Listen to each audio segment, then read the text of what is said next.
Yep. What did you think of Life Force? I loved it. Is that true? Yeah. It was hard to get into at first. It was pretty difficult. But then I realized you could use the Contra code, and I actually was able to beat the game. Are you talking about the movie? No, I was talking about the NES game. The movie was torture. It was pure torture. I don't know if I would go that far, but it definitely took a long time to get into. I find this movie okay, wait, before we get into it, Yes. Welcome to Archers of Horror, episode 7. Jeez, 7 This episodes. podcast, 7 episodes. On this podcast, we are watching and talking about every release from Arrow Video. This week was my pick, Tobe Hooper's 1985 film, Life Force. How much regret do you have right now? It's a weird one to talk about because I feel I like it more in retrospect. I was watching some documentaries about it and just consuming some media related to it. And I found myself thinking, oh, it was pretty cool. But while I was watching it, it was almost impossible to keep my eyes on it. Yeah, I definitely felt that way. I fell asleep so many times watching Life Force that I finally had to sit in the most uncomfortable chair to make it through it. But once, like about an hour in, I kind of got into it. I'm kind of a fan of Tobe Hooper. I like a lot of his work, and Life Force feels like a Tobe Hooper film, but it doesn't land the same way as some of his bigger films, though. Yeah, I agree completely. It's the kind of movie that when I think about the elements of it, when I picture things from it, I do think, oh, that was cool. Like it was like, Dracula, but in space. And it was, but then I just wish it had been done differently in many, many ways. Yeah, I definitely thought I would like it more because they took cool elements of vampire films and historical elements, and they kind of didn't go anywhere interesting with it.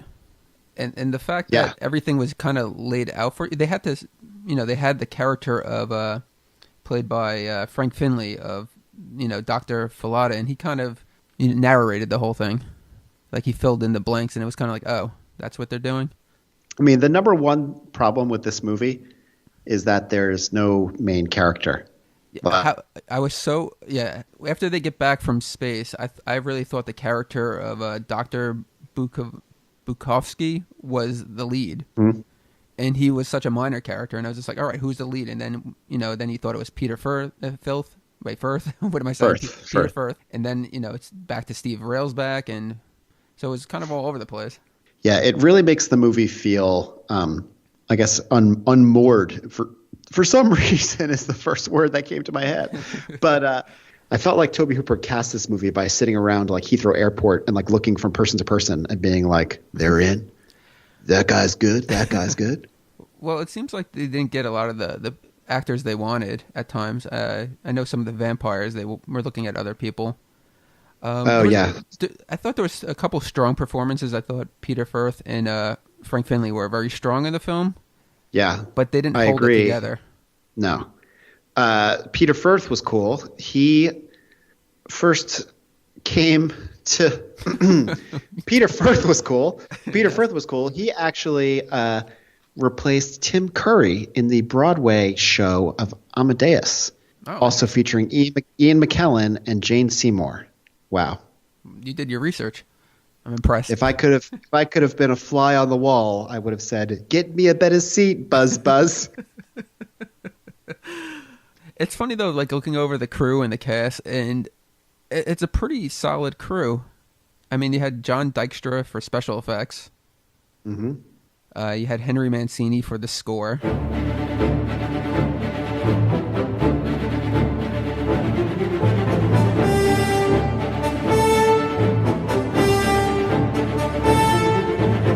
His music wove magic at the movies for generations, and now he's gone. Entertainment Tonight remembers Henry Mancini. Obviously, Dan O'Bannon as the writer, the screenplay writer. I think one of the problems that I read, or I think that was in the commentary, was that when Tobe Hooper came aboard for this film, that the script wasn't even completely written when they started filming, so they were kind of writing it as they went. Mm-hmm. That shows 1,000%. Yes.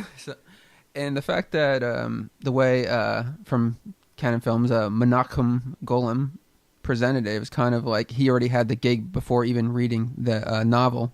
Mm-hmm. So it seemed like, that money was just thrown at this project. Oh, big time. And the budget was, what was the budget? 24 million, 28 million? 23 million. Yeah. In 1985 dollars, what is that? What is that now? Like 100 million. I think it's like 400 million. Is it really? I took a guess. No, I'm just trying to spice it up. Well, the first thing you'll be shocked to know, did you know that this movie is based on a true story? I did not know that. You don't remember the vampire invasion of 1986? How did they base it on something that happened after the film was made? It's crazy. Okay, what else? I've got a great IMDb fact about this film for you. All right. Patrick Stewart changed some of the lines because of the ways the syllables were stressed. I think that just shows his professionalism, what he brings to the table when you cast Patrick Stewart. For the big name of Patrick Stewart, he really added nothing to this film. He's been naughty. Well, he added confusion because I had to look up what the fuck happened in that scene. If you didn't, if I don't know if you wrote it down, but could you name his character? No. I had to go to IMDb as I looked at my notes to find that it was Dr. Armstrong. I would never have been able to remember that.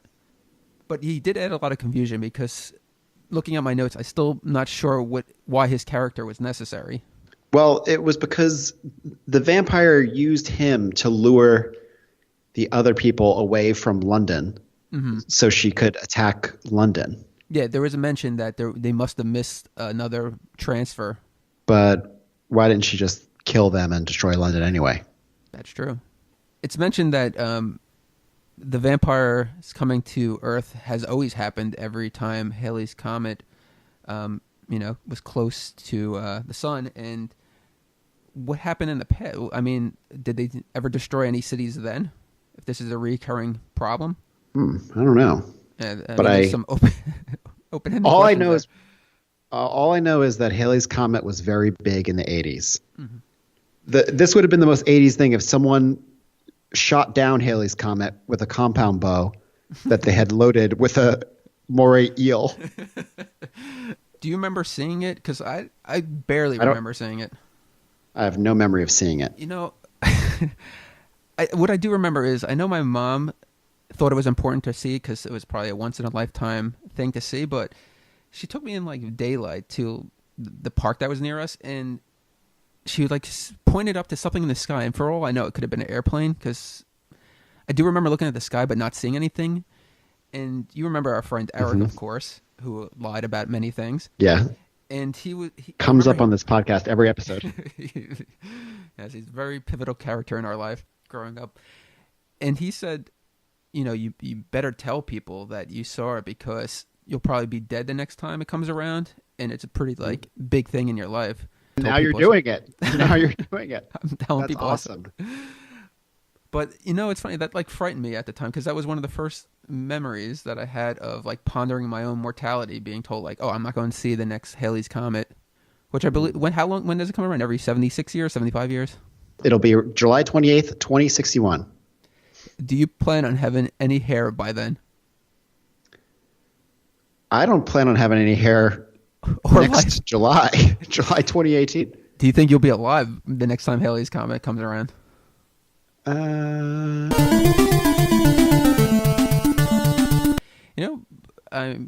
couple things before we jump into this. We should mention that the original name, or the name of the book that the film is adapted from, is called Space Vampires. Do you think that would have been a better name? Not really. Because I feel like in the 80s, not for the reason that they were afraid that it's going to seem like a cheesy canon film. I just feel like it would seem kind of like a cheesy 80s film like Ice Pirates.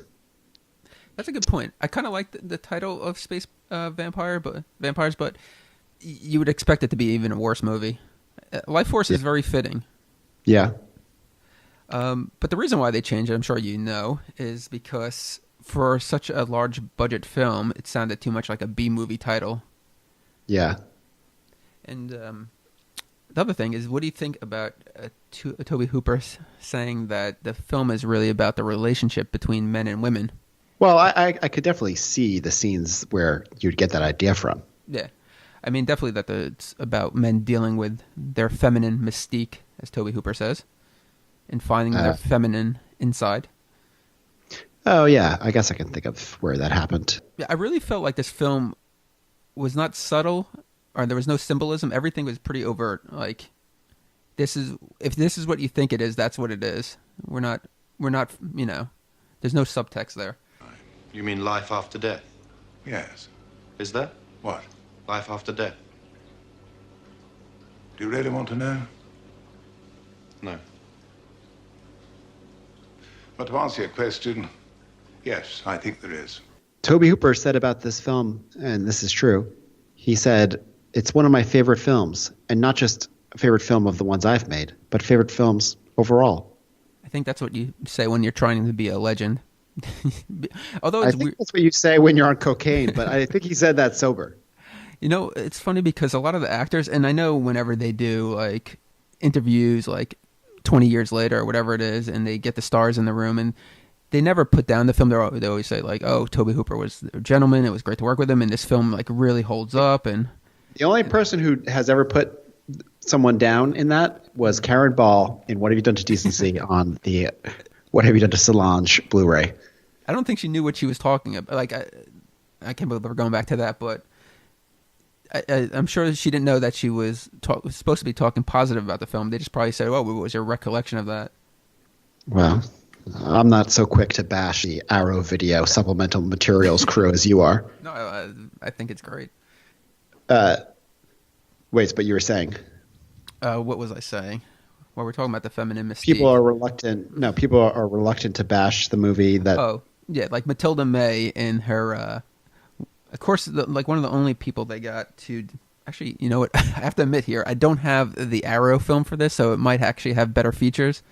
So I'm watching another production company that released this film. I don't want to say which one. Well, they're a distributor, and it's Scream Factory. All right, so we're not archers of that distributor, but anyway, so she's I don't even have my thing, but there's a segment with Matilda May, and she talks about even though she was uncomfortable at many times doing the film being completely naked, which I don't know if they coerced her into doing it, but she didn't seem like she knew she was going to be nude in this film. But she does say that also. Oh, go on. I was going to say also Olivia Hussey. I heard conflicting things about Olivia Hussey. Maybe you can clear this up, but I heard that she was cast in the film and then mistakenly believed that she was to play the space girl and left because she didn't want to do all the nudity. But then other people said that she actually really was cast in that role. So I don't know who to believe. I've heard the same thing, so I'm not really sure. But I think she did leave because of the nudity. So does youth. Okay. But yeah, they saw hundreds of people for this part. Tobe Hooper kept hearing about Matilda. You got to see this ballerina named Matilda. And finally he said, then let me see her. And he cast her pretty much right away, though. Yeah. I mean, yeah. She had no acting experience, and she didn't speak English at all, and she was still cast. But she did show up to set, and her agent, she contacted her agent and said, like, you never mentioned nudity to me, and the agent was just like, well, it's a sci-fi film. It's, it's not like you're doing an erotic film, so she went for it. Hmm. They said by the end of the film, her English was quite good. Yeah, I mean, she thanks Frank Finlay for that. She said that he was a gentleman that helped her many times, explained scenes to her and how to react, and also helped her with her English. So she did speak English pretty much fluently after the filming. That's inspiring. That is inspiring. Well, I mean, everybody raves. From what I've read, everybody raves about Matilda May and her performance as the space girl. Mm-hmm. What did you think of Matilda May? I liked her. I thought she had like a certain weirdness to her that worked well. Yeah, I mean, what did you think of her? Oh, I liked her. I liked her performance. I didn't think it was, the standout performance of the film, but I mean, she was convincing as a space vampire.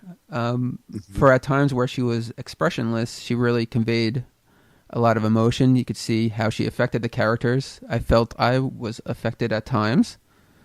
Really? You were marching towards the TV as if you were under a spell. Wait, but who was the breakout performance for you then?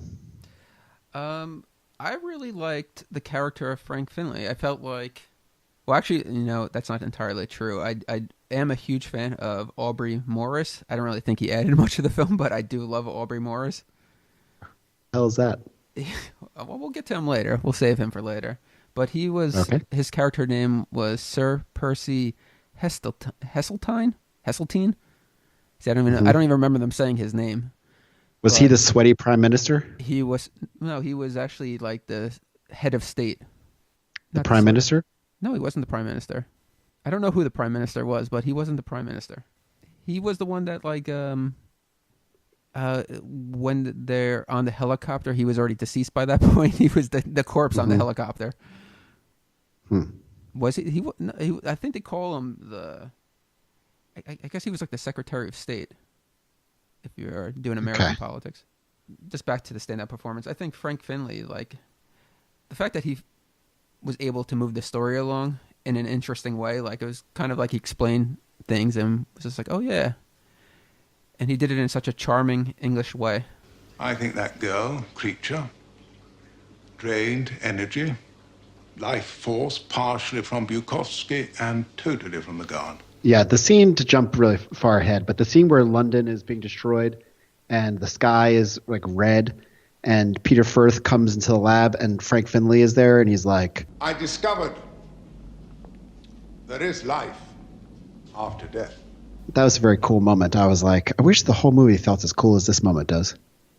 How many times did he think he was going to die? I'm glad to see you alive. It just seemed that he was explaining things too many times. I was just like, all right, this character's obviously got to get killed off. She's in the cathedral. Yeah, you're like, too the guy who smart knows everything he can't stay around too much longer. Peter Firth was supposed to be the one they brought in. I think he was, what was he like? He's a SAS yes. Intelligence officer. Yeah, and he comes in and he's just like, Gentlemen, that last remark is not for publication. This is a D-notice situation. And yet he's just comes in, he's just looking at the corpse. The first scene he's in, he's looking at the one of the dehydrated bodies, and he has absolutely no idea what he's looking at. And we have the Dr. Falada explaining everything to him. Recording this at an Airbnb in Palm Springs. First time not recording it in the same place. On location. And they have all these cameras. They're all outside, but they can totally see in the window. So I've just been in a state of elevated paranoia, smoking weed in the bathroom. Are you wearing clothes? I am, but I certainly have already given them quite a show. I'm picturing you to be naked by the end of this. Well, I've gone in the pool 3 times since I've gotten here, and my process of getting in and out becomes sloppier and sloppier. Is it ill-fitting shorts, or is it the suction of getting out of the water? No, it's just I have a bathing suit, but I at first I totally dried myself. It's cold outside, so now I'm just running inside the house soaking wet. And I wonder if they're watching the cameras. They're just like, look at this fucking dick. Did you pee in the pool? No, because the pool is weird. It's salt water or something. It's saltwater pool. I don't know what's going on. I found out that was crazy. I had no idea. Do you know the classic pool smell of what people say chlorine? Yeah. You know that smell is actually the smell of urine in a pool? No. Yeah, look it up. Because basically chlorine, when it's mixed with urea, it creates a new chemical. Okay, I might fuck this up, but I think it's chloramine or trichloramine. I think it's trichloramine. And basically that makes the sound of a pool smell. The smell of a pool. And so basically when you walk into a place that smells like, a pool, that's actually you're smelling a ton of urine in the pool. Because Wow. normal chlorine in the pool, if you put chlorine in a pool and you smell it, there's no smell. It just smells like water. I want to go on record as saying I don't know if I believe this. Look it up. But look it up. No, I'm not looking up right now. I'll But fight you if I'm wrong. no matter what, I love that smell either way. So bring on more piss. Piss in the pool all day long. Look up trichloramine, and it's when urea reacts with chlorine. I'm not looking up anything while our fans are waiting for us to deliver a great show. But anyway, so back to Life Force. I don't know. All I know is that Tobe Hooper is in heaven and he's listening to this podcast being recorded, and he's like, "Damn it! Why don't you mention all the Dr. Pepper I used to drink?" Tobe Hooper loved Dr. Pepper. Do you ever hear about that? No, did you read that or did you look that up on IMDb? I've known that for like 15 years, When and he used to go through at least 12 Dr. Peppers per day. Wow, when it comes to like useless trivia, that's like top of it. What that? Actually, I've got even a more useless trivia thing about this film. Okay. Sort of. Do you know the actor Peter Firth from the film Life Force? Yes. Great Yeah, performer. he's good friends with Jenny Agutter. Oh, I like Jenny. Is it Agutter or Agutter? I've never known how to say it, so I'm very pleased to have with me in the studio here today, Jenny Agutter. Do you remember when you had to watch when you had to do like book reports in like 6th grade, 7th grade, and you would just pick like film adaptations? And that was, like, your book report. I did Child's Play 3, the book adaptation. And it was the movie is actually better than the book. fuck you. So Tobe Hooper had a huge cocaine problem, and Tobe Hooper, as early as Salem's Lot, they describe him as drinking 10 to 12 Dr. Peppers per shoot day. So my question is, was he really into Dr. Pepper first? And then he was like, he found cocaine and he was like, oh, this is awesome because that's what I've been looking for this whole time. Or was he into cocaine and then he was like trying to compensate for not being able to do cocaine by drinking like a million Dr. Peppers, which is obviously never going to get you to that level. So it's really just, chasing a dragon who is definitely going to out you. Can you imagine, like at age 39 now, can you imagine drinking 15 sodas in a day? Yeah. You know, it's funny though, because he's described as like very quiet on set and keeps to himself. Yeah, exactly. So I would imagine with He seems cocaine, like a really mellow guy. with cocaine and Dr. Peppers, you'd think he would be like amped up.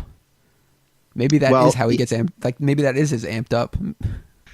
I think that the editor's name was John Grover, and he said that Tobe Hooper was a lunatic. But it also makes me think, during the shooting of Salem's Lot, Tobe Hooper was dating Bonnie Bedelia from that. I don't know who that is. I'm amateur she's, right now. She's John McClane's wife in Die Hard. Oh, okay. I didn't know her. And, I was wondering if Tobe Hooper was ever doing anything crazy on set and someone was like, what does that guy think he's doing? And she said, his job. Wow. Tobe Hooper described the one scene of when, and it's one of the worst looking effects in the film, but when the astronauts in the opening scene is floating towards the alien craft, or when they're inside the alien spaceship. Mm-hmm. And it describes that as a very frustrating long sequence to film. So I could picture like him being like flipping out doing that. Yeah, I guess having all those actors on wires, I was reading that was very difficult, and days would go by and they'd only get a few seconds of footage. Yeah. They did do some like ingenious things though to make it look like space. I'm sure you know more about the kind of equipment they used, but I have no clue. What did you think of that weird voiceover? Like, what were they going for when the film opens up and you have the voiceover? August 9th, 2:30 p.m. Greenwich Mean Time. The HMS Churchill, outward bound. The film starts out on August 9th, which is presumably 1986, because that's the year Halley's Comet comes. Mm-hmm. And we have like an international space station called the Churchill, where there's American and British astronauts on it. Now they're let me just stop you for a second. According to IMDb trivia, the Churchill was named after a British prime minister who was named Winston Churchill. Wow, that is a fun fact. Do we know what their actual objective is? Like, is it to explore the coma of Halley's Comet? Their mission, to intercept and study the comet bearing Dr. Edmund Halley's name. Yeah, they're exploring what's inside the comet, and they get a little bit of a surprise. Yeah, but they get quite the surprise because they come across a rather large alien spacecraft, which they describe as 150 miles long. The funny thing is that, like, the one guy, the radar guy, is kind of like, it's 150 miles long, and the next person's like, it's 150 miles long, and then Steve Railsback like pops up from like under the ship. He's like, "What's 150 miles long?" Radar states 150 miles. 150 miles what? Length. 150 miles long? What's 150 miles long? And that's our introduction to him. Now, did you think Steve Railsback was going to be the lead based on that introduction? No offense to Steve Railsback, but he's the kind of actor when you're watching a movie from a couple of years ago and you see a guy you don't really recognize and you think to yourself, why was this guy cast? I don't even see the appeal. There was a lot of other choices, but I think the reason why he was cast is because he worked on a film called Helter Skelter with Marilyn Burns, who was in Texas Chainsaw Massacre, and she introduced him to Tobe Hooper. And he was a good friend. Oh, interesting. Yeah, so that's probably the reason. That's the answer to your question: is why did he get cast? And Helter Skelter, was that film about the U2 song on Rattle and Hum? I don't know. I don't remember that song. So explain your joke. There's just a cover of Helter Skelter on the U2 album. So instead of doing the Beatles cover, yeah, he goes. He's like, "This is a song Charles Manson stole from the Beatles. We're still at back. We're stealing it back." Speaking of U2, since you're out in Palm Springs, are you near the Joshua trees? Yeah. Will you be visiting? Will you be finding yourself out there? I have spent a lot of time at Joshua Tree, and when we were here making this video for Teddy Thompson, do you know who that is? Nope. His dad was Richard Thompson or Tommy Thompson. He had an album like Shoot Out the Bright Lights or something like that, or Shoot Out the Lights. Mm-hmm. He's like a British musician. Yeah, I know who Richard Thompson is. Okay. But it's his son. And we were here in Joshua Tree making a video for him. And guess who I saw at a restaurant? Anton Yelchin. I could have warned him. See, if you only could go back in time to burn the trailer and to warn Anton Yelchin. Yes. Every day I hate myself for not saying something, although I could never have known. What would you have My said? therapist is like, just let it go. Imagine I'd that's like, really don't why check you your mail. Don't check your mail. Imagine like the news is like, oh, it has PTSD, and it's just like, why? It's just like he could have warned Anton Yelchin and didn't. Okay, my mic stand just fell. But I'm still. The show must go on. Hold on. The show must go on. I'll save things by saying, well, Steve Railsback, I recognize the actor. I looked up his filmography, and as I was looking through it, it hit me on where I knew him from, and it was such a minor role. But do you remember the film Armed and Dangerous with Eugene Levy and John Candy, or Levy? No, I never saw it. He was. But I remember the box and I remember the movie. That was like one of those like go-to rental films for me at the video store, and I loved John Candy and I loved Armed and Dangerous, and Steve Railsback was the truck driver, and he had a classic line like, "Well, hop on in, Slim. I'm a special officer, and you gotta get me to 83rd in Aviation. Otherwise, two very wonderful people are gonna die. Well, climb on in here, Slim." Oh, thank you very much. Well, let's see how fast this son of a bitch will go! Still having problems with this mic stand. Sounds like coffee percolating over there. What's going on? He needs his coffee. This is a bit like the scene in Mr. Mom where he fights the popcorn popper, which was a very influential scene on my life.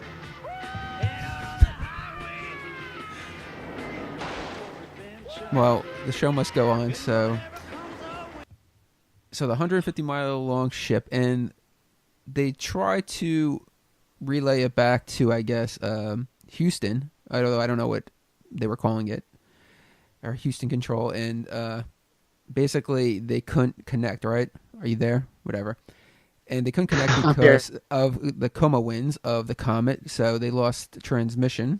Steve Railsback makes the decision to go ahead and say, we're going to investigate this thing because it's a once-in-a-lifetime opportunity. You know, Halley's Comet only comes around every 76 years.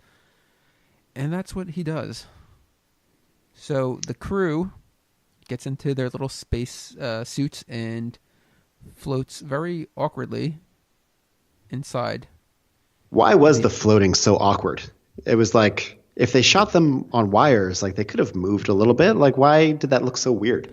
I think they did the effect better where they were actually shooting like upwards towards them, where they actually were like coming down towards the camera. So the motions looked more like they were in zero gravity. Mm-hmm. When they're actually moving around the ship. But when they're first entering the membrane of the ship, yeah, it looked horrible. And why is your coffee still percolating? The mic stand fell again. Oh, jeez. Wow.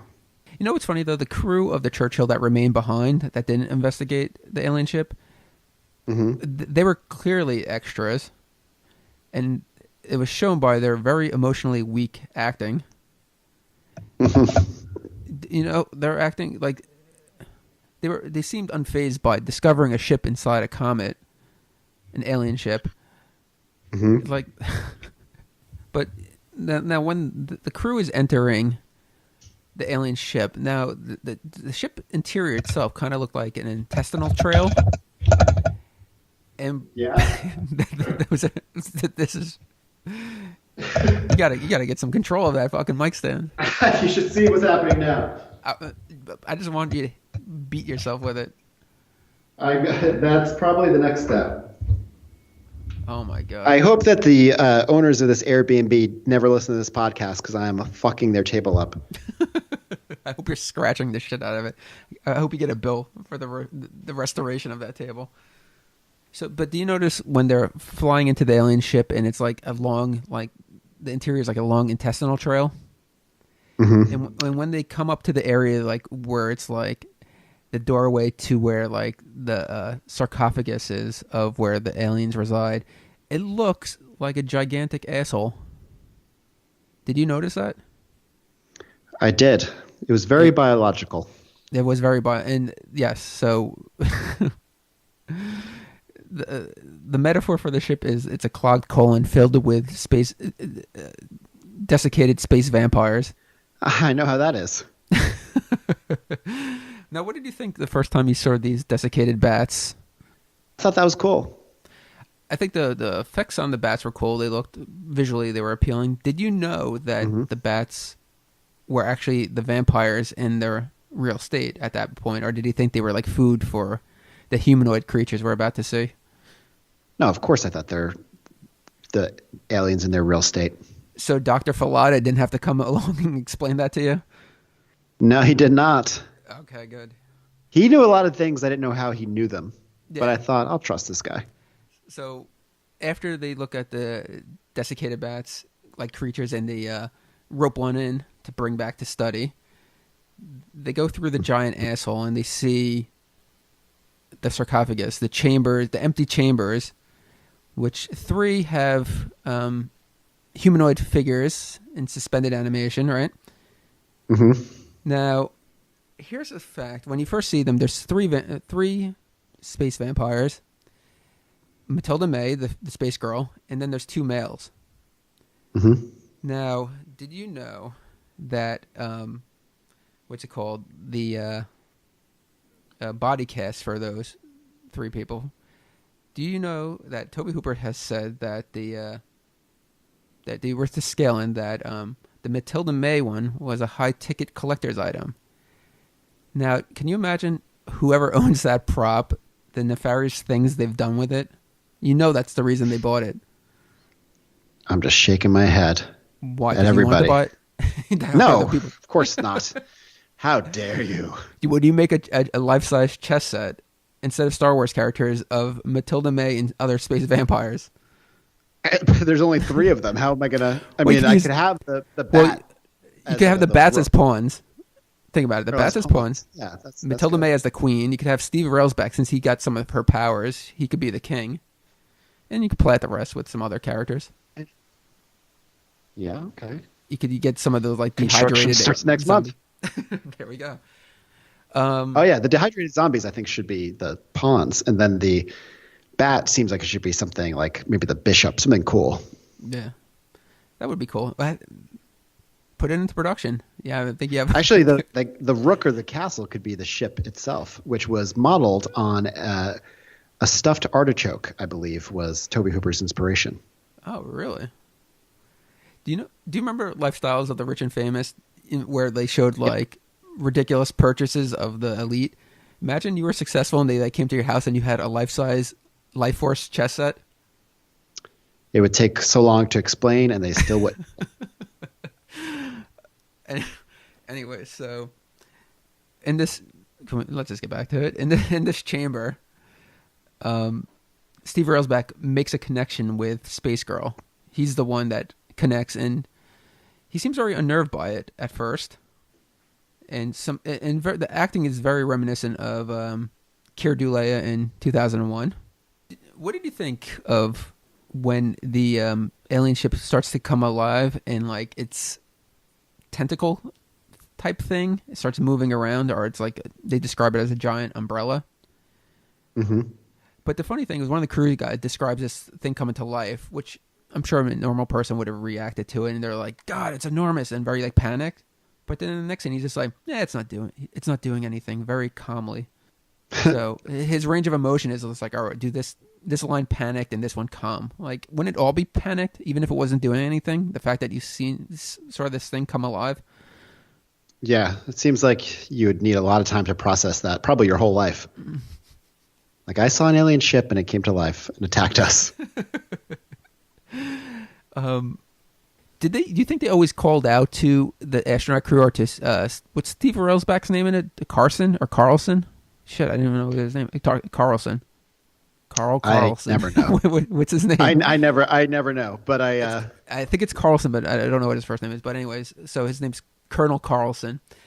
Do you think the Space Girl always called out to him, since they were the one that had the connection, and that's why he chose to go into the ship? I can't say that I have an answer for you. Well, some things weren't answered by Dr. Fallada, so... Do you know, Tobe Hooper said that, he said this in the commentary, that during the early stages of shooting, they wanted to make Matilda May look less nude, so they waxed her completely in her pubic regions, which they thought would make her less nude, but in fact it made her more nude. So they had to wait for her to grow her pubic hair back. Now, do you think it would have been a different film if she was completely shaven? I don't have a comment. I would say it would be successful in the sense that as an alien, that why would it have hair? But then why would it have eyebrows? And, you know. Why would she have nipples? Why would she have, you know? Well, the thing we could say is that she says to Steve Railsback that was his creation. She looked into his mind, and that was his concept of a perfect female. So I guess he did picture pubic hair in the recesses of his brain. Just looking at him, I know he's the kind of guy who would picture pubic hair. I think he would picture some other creepy things. Yeah, his fantasies seem dank, and like they take place in like a bar at like 3 a.m. in the middle of nowhere. There's like really bad music playing. Now, if the Space Girl was his idea of perfection, when other people interacted with her and they felt her intense beauty, were they seeing the creation of Steve Railsback, or were they seeing something different? It was depending on your greatest desire, because like I remember when I saw her as a brand new Teddy Ruxpin.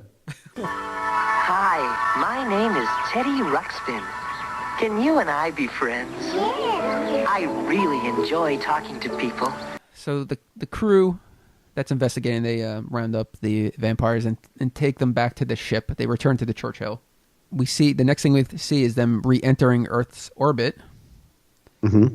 How long did it take? Well, I guess like that. I mean, that was all during like the perihelion of Halley's Comet, right? So that's why throughout the film, Halley's Comet just seen over London. But how long did it take to get back from there? They perished that quickly. If you get it depends if you had the express or the local. Like that. But they like when the next scene we see them back in Earth's orbit. So we're assuming that it was months because the crew, the crew's deceased and they've gone mad. Like, did that happen? Are they conveying that it happened like quickly? Because when Steve Railsback is recounting what happened to the crew, like it seemed like it was a slow process. I think there's some loopholes here. This is one of the film's smallest plot holes. So let's just keep moving. Well, we when we see the ship re-entering the orbit, it's very foreshadowing of the fate. But we don't know what happened to them yet. We just know something fucked up happened. So they launched the Columbia, which I think is that the ill-fated Columbia? Same one? And the Columbia goes to retrieve the Churchill or see what happens since they're not getting any transmissions. And they find that it's completely burned out. And we don't know how it's burned out. We just know that they enter the ship and we get the cheap scare of like some floating corpses, which was very Tobe Hooper-esque. Mm-hmm. You think they were repurposed from Poltergeist? They looked very familiar. Well, save some money on the budget. Get some repurposed props but we see burned out. We see some skeletons floating around, and then Matilda May's body is completely intact inside her chamber. Mm-hmm. And I think that's pretty much it for that. And then we see Halley's Comet, a nice shot, a transitional shot of Halley's Comet over Parliament. Now, what kind of effect was that? Did you see the effect for Halley's Comet? It was just like a green smudge that they put on the film. Yeah. They had a few effects like that were just so clearly drawings, and they're just so brazenly just like, fuck you, it's a drawing. They looked over their budget numbers and they're just like, shit, we're almost at the maxed out. What can we do for like $100? That's all we have for this one. So do you want to move the story along, or? No, you should move it along, but we have to find a way to not do it scene by scene.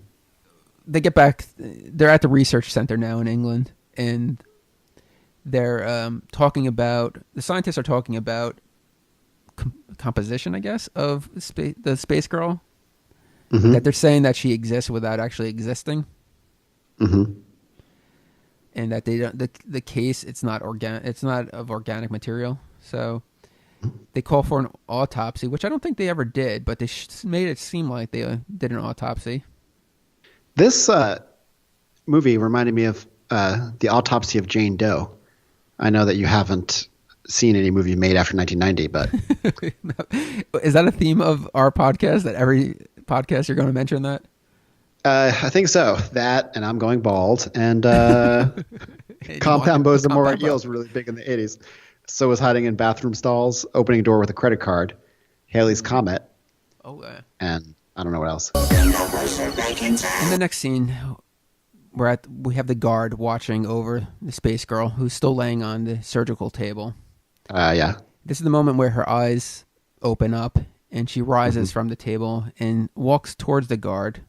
Do you remember that scene? Yeah. He has a great line in this moment. I don't remember.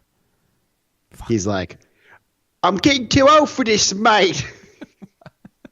I'm getting too old for this shit. I can't believe I'm laughing at that.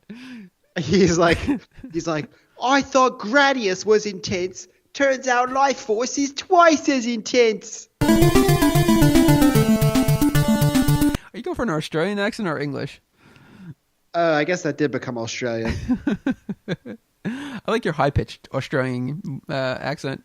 Hey, mate. Not that one. Like when you get like really like I can't do it well, but and you like the guy that cut your hair. guy, confident guy.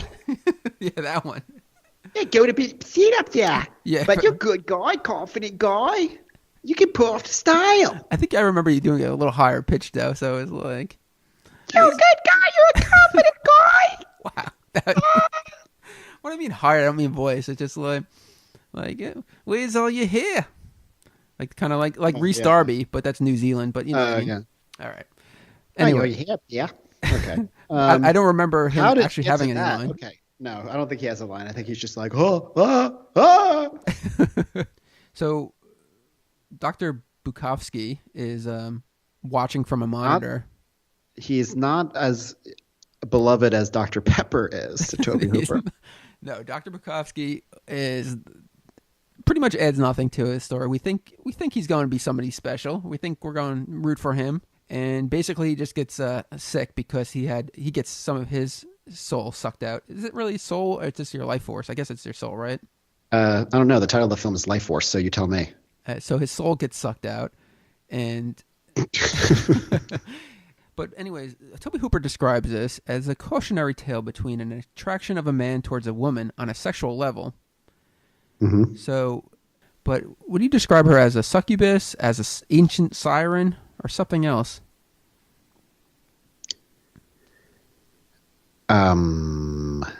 I mean, I think she's a mixture of both those things. So you agree with Tobe Hooper, is what you're saying? Yeah, I agree with Tobe Hooper. He is smiling in heaven right now, knowing that he has a fan. I see. It's almost I see him in the clouds tipping a Dr. Pepper to me, and he's doing shitloads of coke up there. It's like in heaven they must let you do as many drugs as you can if you want to, if that's your deal. And there must be no side effects. I think heaven's about temperance. I think don't know. hell would be an ultimate party place. There's probably like amazing drugs in heaven. Imagine injecting yourself with like angel blood. What is angel blood?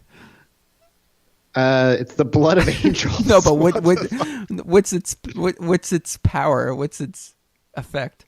Oh, it's like it's like the way that PCP was described to us in the 80s. Like you can flip a police car and fly, there's like a band of people in heaven who hunt angels to get the angel blood.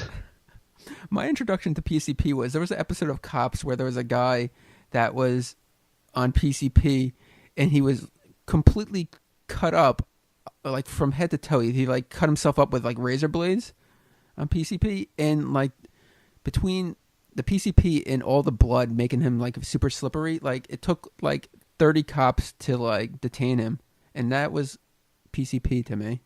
It's like, wow, awesome. I could take bullets and keep going forward.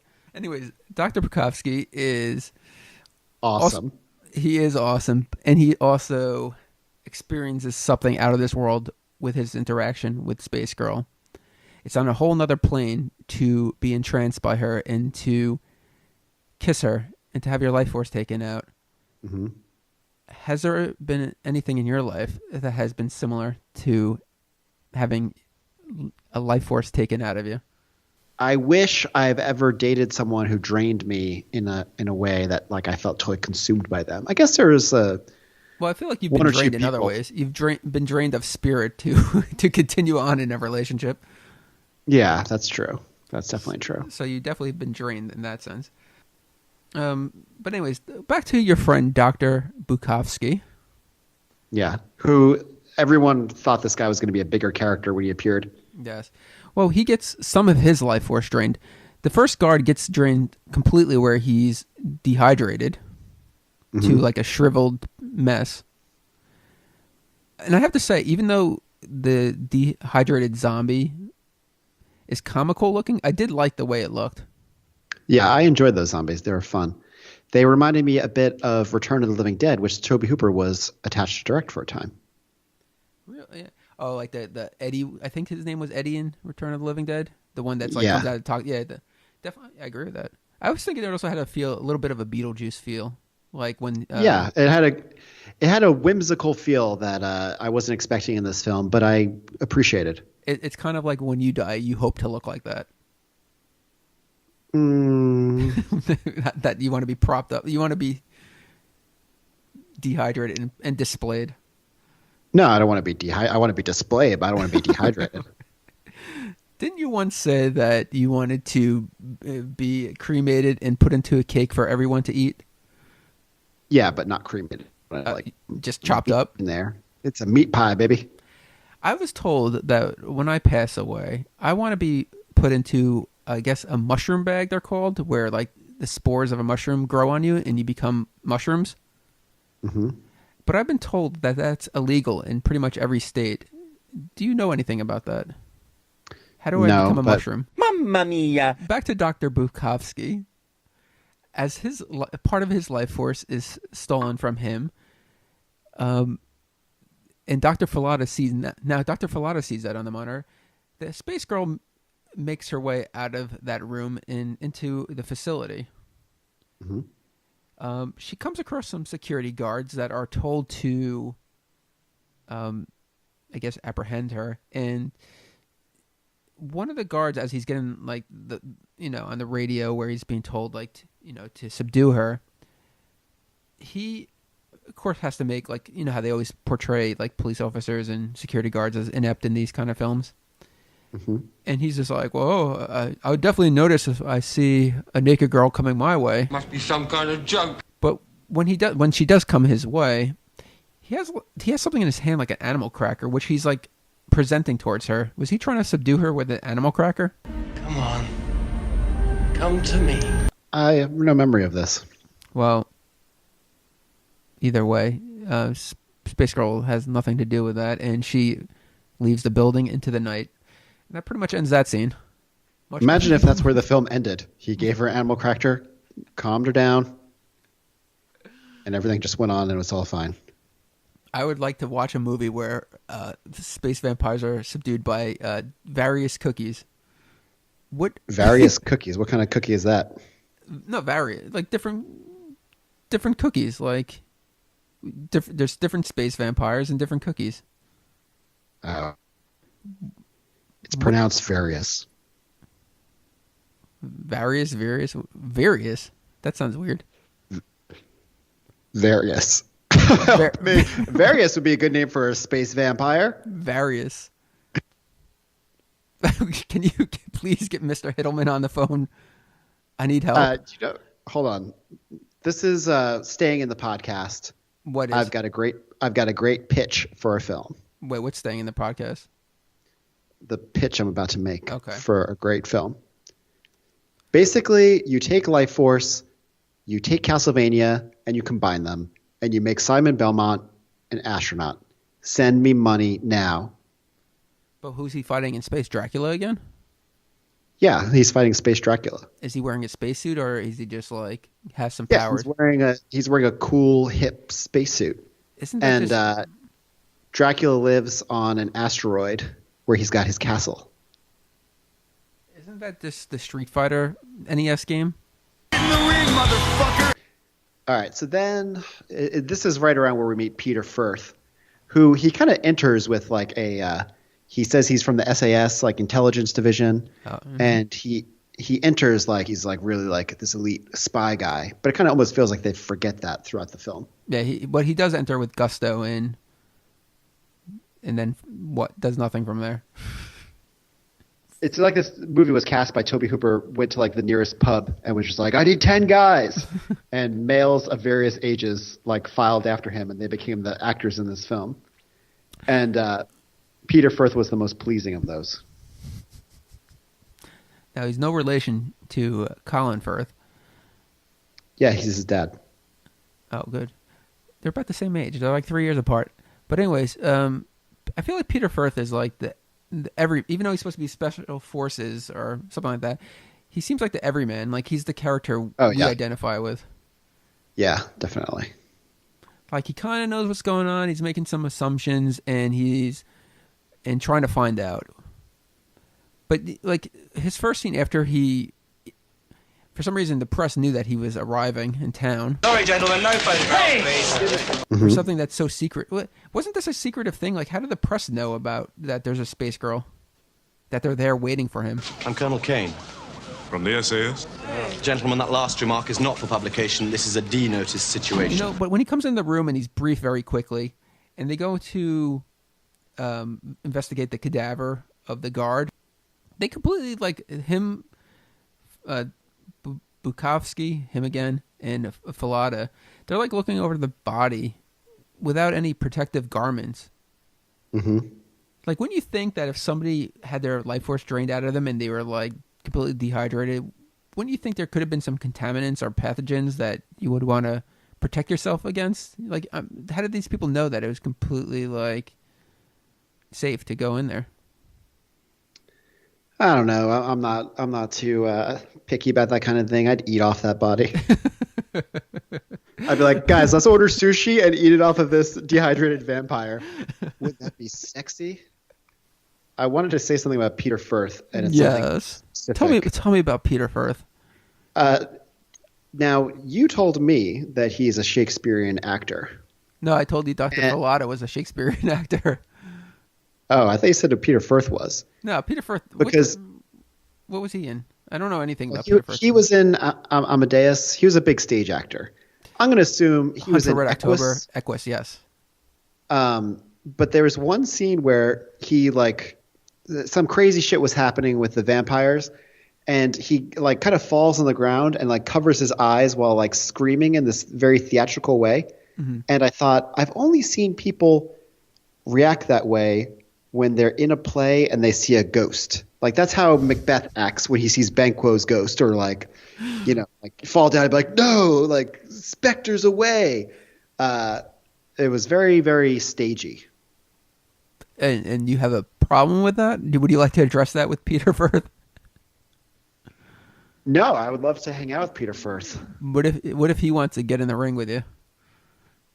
No, me and Peter Firth are going to be friends. Me, Peter Firth, and my pet monster are going to wander the town searching for Steve Neal. All right. If Steve Neal ever listens to this, I am serious, so fucking get in the ring.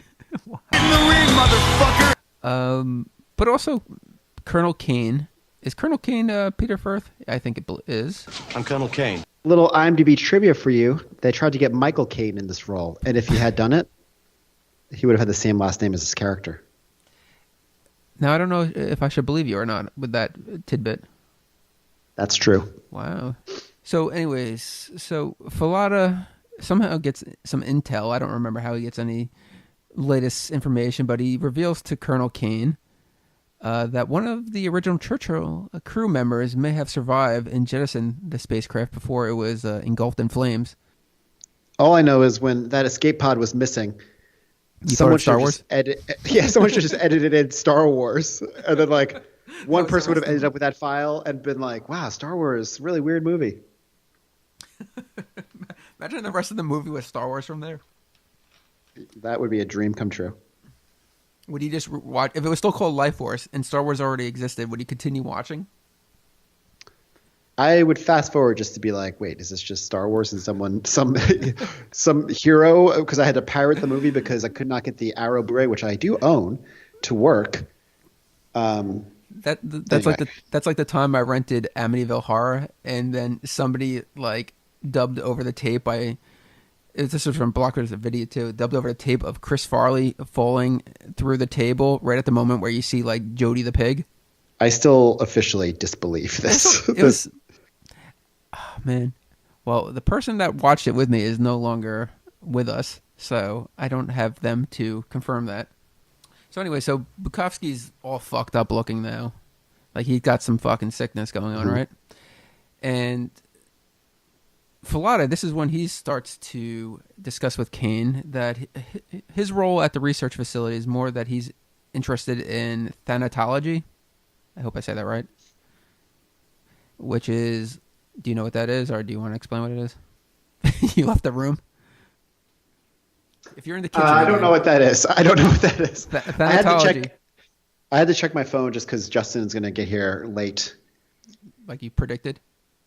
Like I predicted, but what I didn't predict was that I was like, bro, how late are you going to get here? And I got a video reply, not from him, but from Lexi Bell. Mamma mia. So thanatology is Falada's interested in what happens when we die. is there life after death? And he wants to know. And Kane doesn't want to know. He doesn't care. And Filata asks him, do you want to know what happens or if there's life after death? And he goes, no. And he says, well, I'm going to tell you anyway. And he believes there is. I think he was a colleague of a doctor I once knew, Dr. Francis B. Gross from the Faces of Death series. was that his name? My name is Dr. Francis B. Gross. Remember how it was that whole like it was framed as like he's like, I need to figure out what happens after we die. And in the first one, at the end, like there's a haunted house section and like a baby being born, and he's like, it's so beautiful. Life is great, and there is life after death. And then part 2 begins, and he's like, my studies were wrong. Several months after I completed my first study, I realized that some of my original theories were no longer valid. My optimism regarding life after death has greatly diminished. Do you think there's life after death? This could be very controversial, so think before you say anything. Well, it's hard for me to answer because I am a very realistic person and I'm an atheist. Really? But I do believe in weird magic, a magic that is specific only to me. What the hell? Yes. It's dark stuff. It's dark stuff. You're on the Titanic right now. Let's see where you wind up. I'm at the bottom of the ocean. I have nothing left to say. I understand it's a very difficult question. Do you believe in life after death? I think you know where I lie with that. I'm in the position of that we're just worm food. Sadly. Still, there is one hope, that our body suffers little pain and that our mind will end on a thought unaffected by the fear of dying. All right. Well, if that's what you believe, then I'm religious, just so we can get all the demographics. Okay. So I'm here for the Christians. I think that we go to heaven where we do drugs like angel blood. And heaven must be hard if you're a celebrity, though, because like wouldn't a celebrity just get mobbed in heaven? Like if it's someone's heaven is meeting Brad Pitt, and Brad Pitt's heaven's not dealing with fans, but the fan needs the real Brad Pitt. Like how would that work? Like how would heaven work for celebrities? I don't know. They go incognito. See, this doesn't. That's why it doesn't work. That's the simple. Now, what if you're completely mangled? I'm going with a very like childish approach here, but what if you're completely mangled? Do you take that like mutilation with you, or because if you get a choice of how you appear in heaven, I want like hair like I had when I was like 13 years old. It'd be also really weird. Like, I don't know if you get to pick. Okay, now we presume that if heaven were real, you would have to be able to be whatever you wanted. Like, people could be old. Well, who would want to be old though? I mean, I don't know. I mean, maybe some people would just want to be as they were when they died, but maybe some people would want to be babies. And then it's like one of your friends is like a sentient, like totally intelligent baby. But when you hang out with them, they're just like, hey, man, what's going on? And you're like, dude, I feel weird doing angel blood with a baby. Imagine like you go, there is a heaven and you go there and you're like your deceased wife is there as a baby, but you're as your like the self that you are as like a 40-year-old or 50-year-old and you're just hanging out with your baby wife. That's really fucked up. I think there's got to be a trade-off. Like if you sacrifice, like if you die when you're older and you sacrifice that to be youthful again, there's got to be a trade-off where you lose that wisdom. Oh yeah, you have to adjust. You enter a character creation screen. That's the first thing that happens. And you're like, I can't. I only have a limit. I can't put all my points on speed.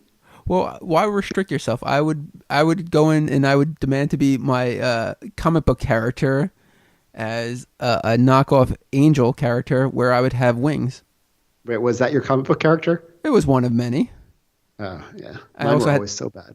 Most of mine were like evil heroes, like the evil twins, but they were actually like out to do good, but they had a shady past.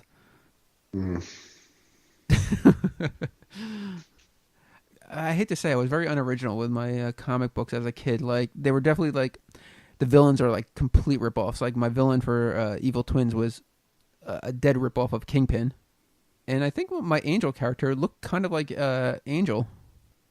I had a character called Rounds, like gun rounds. Was he like who long shot? He just looked exactly like Cable. There's like no point.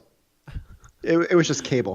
Well, that's a lame character to begin with, but the fact is you couldn't draw for shit. So what the hell did Rounds look like?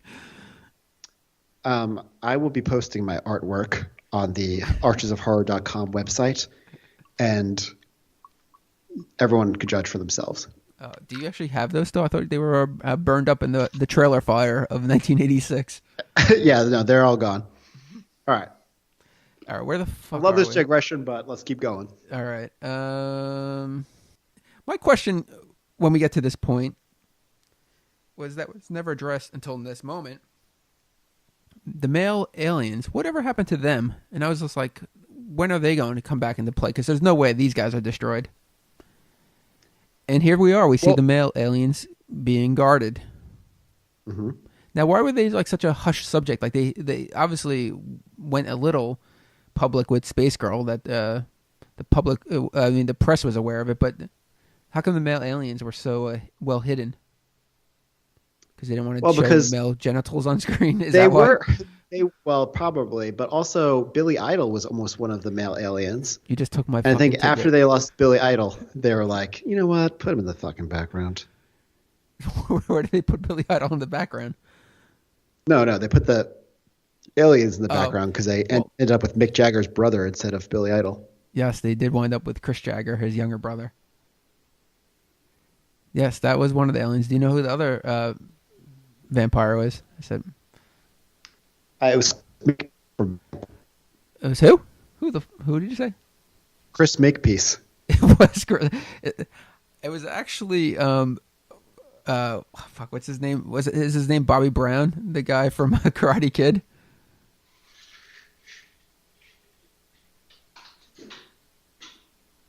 All right, what happened to you? I'm gonna take some Advil. You're really losing control of yourself in this one. It's because I'm standing up. It's making me crazier. How did you feel? Can I talk to you while you're taking Advil? Yep. Eddie D, how did you feel about the cheap scare when the other guard comes up behind the guard watching him? I thought it was terrifying. Do you feel like, Toby, how many times are you going to do this to us?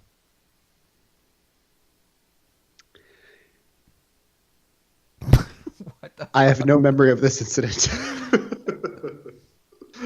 I don't remember that cheap scare at all. No. They actually say, they address the vampires as they look dead. And then there's an explosion in the holding chamber and both vampires walk out of it. So here they are. The vampires are not dead. And they come to life. Now, my question to you... going back here. If the female vampire, if the Space Girl was perfection as defined by Steve Railsback, who created these two male aliens or vampires? Well, first of all, it could have been any number of people, and it could have been a man. But also, there were also women on the expedition in space, which made that guy's comment so weird. What comment so weird? Well, when the guy was like, I've been in space for 6 months. She's perfect. He says it. He's standing next to like an attractive female astronaut. Yeah, but you saw what that guy looked like. You knew he had no chance. And anyway, so... the guards immediately start opening fire on the vampires, and they're just walking through them. And I mean, they're the opposite of stormtroopers, where they're landing every shot with like a machine gun, like they're fucking like stomach just coming apart with bullets. Mm-hmm. And the guards retreat a little bit, and they're like, "Oh, you know, we'll handle this." And they take out a grenade they just happen to have, and they throw a grenade into the area where the vampires are, and it seems like the situation is neutralized, right? Mm-hmm. But do you think it's neutralized, or you think they're not actually dead? I think they're not actually. But why dead. Didn't they continue for a second to have a normal conversation? But we did find out that the vampires shifted themselves into those guards. Oh, I don't know. Yeah, I forgot. It seems like I feel like we're only like 8 minutes into the movie. Is this going to speed up?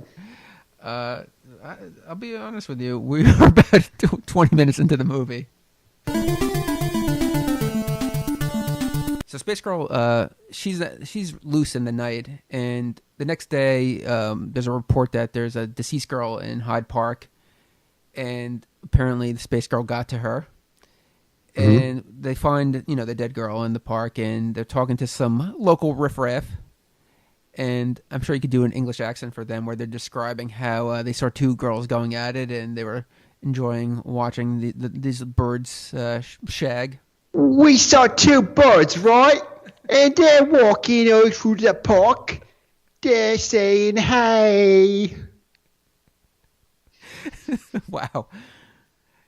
That deceased woman who reappears later on because she becomes the vampire, but she looked like the girl in room 237, the old one. I believe when she reappeared, she said... What did she say? I believe when she reappeared, she said, hello. I love it. Good callback. And now here, we get the introduction of Sir Percy Heseltine, who's played by Aubrey Morris. This up for a long time. Let's hear about I've been building. And Aubrey Morris, you're probably saying, who is Aubrey Morris? Why do you like Aubrey Morris so much? He has a phenomenal accent that he didn't really get to utilize much in this film. We didn't have many lines of dialogue, but he's best known for A Clockwork Orange, Mr. Deltoid. He's the one that he's like this Alexander Delarge's like social worker. He comes when he's arrested in prison. Comes to prison. He's like, Alex, you been a naughty boy? Yes. Do you remember that? Oh, I do remember that. Okay, good. So. And I always liked this guy's accent, and I remember one night Jen wanted to watch A Clockwork Orange. I did that movie, and we're watching A Clockwork Orange, and of course she fell asleep, and I woke her up as that part's happening, and she was just like, "That's just like a generic accent." And then the same thing because he's in Wicker Man, and at this point she didn't fall asleep towards Wicker Man, but she was unimpressed. So maybe it's just me, but. If you know Aubrey Morris, I'm a big fan of his accent. Wow. Loves to get Aubrey Morris here on the podcast, but he sadly passed away. Dead, right? Yeah, he actually only passed away a few years ago. That one, what's funny? Like when you see like reports of celebrity deaths, like it's always the minor ones that make me sad. Like Aubrey Morris makes me sad, but like a huge name, whatever. Yeah. Just throwing it out there. All right, so do you want to talk more about the surgeon that when he's infected? And well, let me just say that. So the dehydrated people they're not actually dead. It looks like they're dead, but after 2 hours, they come back to life, right? Yeah. And they need to feed. They're vampires. They need some fucking life source. Yeah. And when they're not fed, they explode.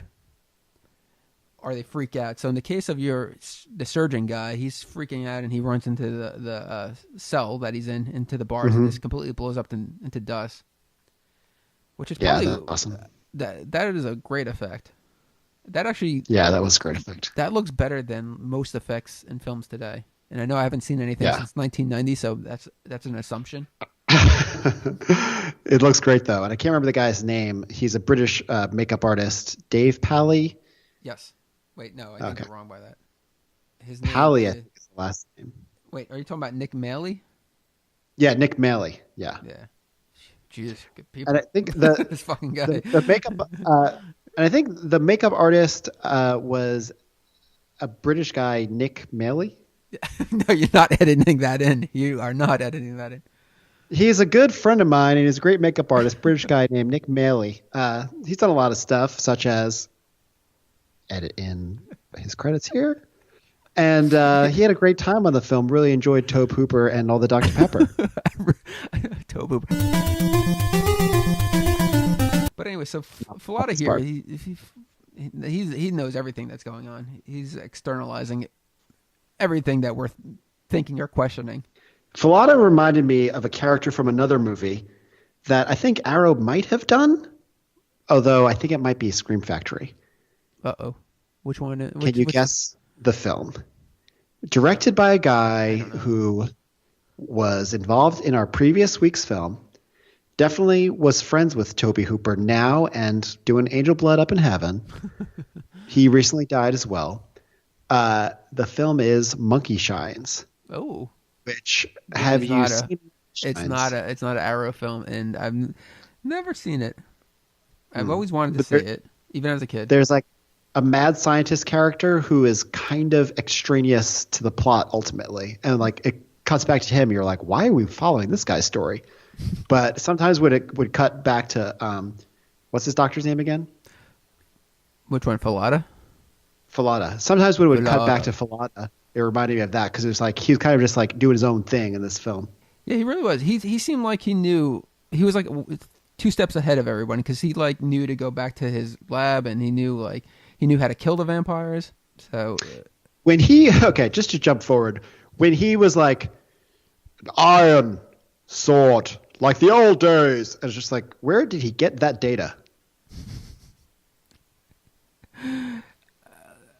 Yeah, that is true because that's not the classic like lore of how you kill a vampire. Yeah.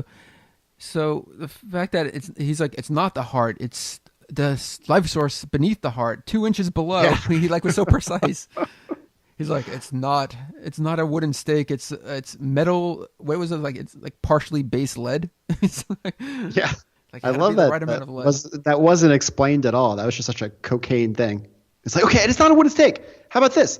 It's metal. It's got lead in it. Okay, and it's not the heart. It's 2 inches lower. It's like, oh, that's brilliant. That's brilliant. That's so unexpected. I think it was just a prop that they had lying around. It's like, well, let's not do the cliche thing of a stake there. It's like, oh, wait, this looks pretty cool. You know, all these movies really set me up to think that at some point I was going to do something with handed sword dagger. Yeah. You know, like in the moment when he's got to kill Damien with like all the 7 daggers or whatever it is. Mm-hmm. I really thought I was someday going to have to do something requiring a special weapon, but it appears like that's not going to happen. Did you ever forge your own weapons as a kid in preparation of one day being confronted by evil? Actually, I did forge a shitload of my own weapons. How many of them were like legit, and how many of them were like duct taped, like two like Nerf toys together? 0 are legit, and hundreds are Nerf toys glued together. I like the repurposing of like 2 weapons. Like you had the plastic Chinese star and the plastic like katana. Like I can make something out of this. All right. I'm going to go on a really random tangent. I want it. But you brought me to it. My old roommate, known as Crazy Justin, he was once said to me, I can't tell this whole story, but he once said to me, and at this point he was a aspiring porn director. Now he's very active in the porn world. He's like, bro, you know what my greatest artistic ambition is? And I said, no, what is it? And he said, my dream is to do something like the Red Shoe Diaries. I was like, that is your greatest artistic ambition? He's like, yeah, bro, make a softcore film. So eventually he did, the sexiest little hostel in Hollywood. And there was one scene that required throwing stars. So he got real throwing stars, and they were, pretty heavy. And we would just throw them into his bedroom wall at like full velocity all the time until there's just holes all over the fucking wall. Not to name drop, but Aidan Gillen from Game of Thrones threw throwing stars into that wall. Whoa. Everyone did. Why you're dropping the big names? Yeah, that's a big one. Will he appreciate that? He would. And the crazy thing is that we had a video of him doing it, which we then deleted or lost. So we lose the video. Other funny thing was that. Can you do an impression of him throwing the stars? Because I do like your Aidan Gillen impression. Well, I can tell you that we went to our apartment, and Justin was asleep on the couch, and Justin had never met Aiden before, and Aiden was like, "Justin, wake the fuck up. Wake the fuck up, Justin." And Justin woke up and was just like, "What the hell? Aiden Gillen?" And then Justin was like, bro, you need to throw a throwing star. And like got him a throwing star, and it's just like, oh, all right, throw it into the wall then, huh? It would make like the biggest thump. Anyway, finally, after seriously throwing this throwing star, I mean, there's like 3 of them, into the wall again and again and again, the neighbor knocked on the door, and Justin was like, "Hello?" And the guy's like, "Hey, there's like a really loud thumping that happens kind of a lot, and I'm like a sound editor, so I'm just trying to figure out what it is, if we could stop it." And Justin's like, "Oh, bro, come with me." Yeah, and he's like, "Throwing stars, bro." He's like, "You got to throw one. You got to throw one. It feels so good." And the guy's like, "Okay." And the guy throws one and like thumps into the wall. Justin's like, "Isn't that awesome?" The guy's like, "Oh, yeah. But can you stop doing it like at all hours of the day?" My question is, what happened to this wall? Wasn't it completely ruined? Oh, it was fucked. Who repaired it? Who did you hire? Our building manager, Inga, she came over, like we were moving out, and she came over to like assess everything because they were like moving another tenant in like that day basically. And she comes over and she looks at Justin's wall, which first of all was half painted from like an unfinished paint job, and then was like full of all these holes from the throwing star. And she was just like, "What is this?" And I was like, "I can fix it. I can fix it." Ed. Yes. It's true. Colonel Tom Carlson survives. He escaped from the Churchill, and his pod landed in Texas. How excited were you? I was excited. When they said Texas, I was like, fuck yeah, that's where Tobe Hooper's from. Yeah, no, you think that was a coincidence? I think that was just such great stuff. Now, I feel like how crazy Steve Railsback looked at in those scenes. I feel like he wasn't acting there. I think that was just him. Steve Railsback stayed in character the whole time, which is funny because what was his character really? And if you saw the making of Life Force documentary, I'm not going to presume anything about Steve, but certainly seemed to be on a lot of cocaine. He didn't really seem qualified for a commander of a space station. But he does. We do get a piece of the story, or the piece of the missing piece of what happened on the Churchill. And he starts to tell us of what happens to the body. But the thing is that he's pretty much lying the whole time. Everything he says is bullshit, right? Wait, why is it bullshit? Because he tells them that when they found the object in the comet's coma, that they came across the 3 like humanoid creatures and a bat creature, but they also found more than that. Mm-hmm. Right? I guess they found more, but I guess they can convey. But anyway, so he says at that point the astronauts started to feel drained and they were experiencing some kind of sickness. And the first crew member, the radio operator, started to go fucking crazy and destroy equipment. Mm-hmm. And then he died. And then one by one, each member died except for him. And so before he thought his fate was sealed, so instead he decided to destroy everything in the Churchill because he knew something was wrong with those creatures. So he burns out the thing, but in that last moment he decides to, escape in the pod. So, but the thing where he's lying is he was the one that went crazy and he destroyed the equipment. And didn't he kill the crew? Or he contributed to that, right?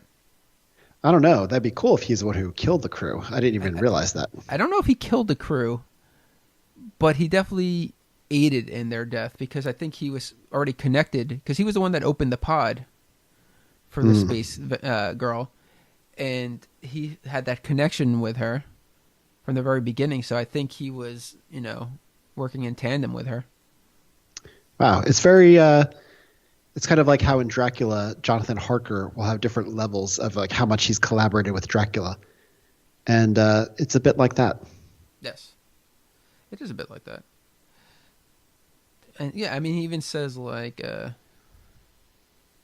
well, he does admit that he says that she killed the entire crew, but he didn't want to leave her. Like he still, like there was some kind of weird connection. So he kind of lets on a little bit. Anyways, and then they're monitoring. This scene I think is important and stands out, and I think it's a cool scene. They're monitoring Carlson in the hospital, and we get that dream sequence. And do you remember that scene? No memory. I can't believe there's a dream sequence in this movie. I have no memory of it. Really? That's like one of the better scenes in the movie. He's having this nightmare, and this bat is flying toward this huge vampire bat is flying towards him. And at the moment it arrives, it turns into the space girl. So that, if you didn't know already, that's the moment you realize that's the real self, that they're actually physically vampire bats. I do remember this now, just for the record. And there's like a lot of red lights and stuff. And Tobe Hooper says that the dream sequence is actually inspired by the works of Bava and Argento. And that's why they chose that color palette. Cool. Yeah. So I actually think that scene is one of the better scenes. And, nice. Yeah. And I think she says something to him in the dream, or I think she says something like, there are 3 witches at this school. Like she says, like, you're. That would be very inspired by Argento, but I think she says like, you're taking too much of me. So right there we get the connection to them, that she gave him some of her power when they connected. So at that, I guess you don't remember the scene, so I don't know what you pieced together at that point. But the vivid dream is definitely a pretty cool scene.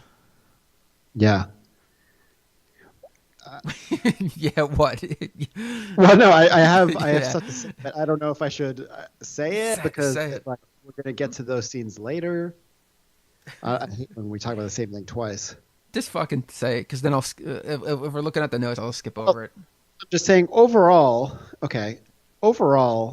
did the space girl actually love him, and they actually kind of had something, because they sort of survived the movie together, don't they? Yeah, maybe. Well, she gave him some of her power, but there was some more of a connection? Was it because he sensed her before he entered the craft, or like did they have that connection? Well, he says somewhere that he was like, he always knew he was like attracted to, before even seeing her, he was like pulled to where they were. But like at the very end of the film, they fly away together, right? Am I misremembering that? Yeah, you're misremembering that. He kills her. Oh, he fights everything he has inside of him, because they're completely bonding in there. I guess like metamorphosizing into something else, and then at that last moment, fucking Peter Firth shows up and throws him that metal stake thing or sword. Oh yeah. Wow. But I thought they still. Do they not fly away together? Her energy escapes back to the ship after she's killed. I don't know what happens to him. I think he just goes on. He does this thing. I thought he was in that energy beam with her. We're gonna have some people actually watch the part. But the thing is, like, he definitely aided in her, because they were starving. Those vampires, they need food, and like all the, dried out vampires that we see in the early scenes and thing, those are starved vampires that died. So these are the 3 remaining vampires, correct? Yeah.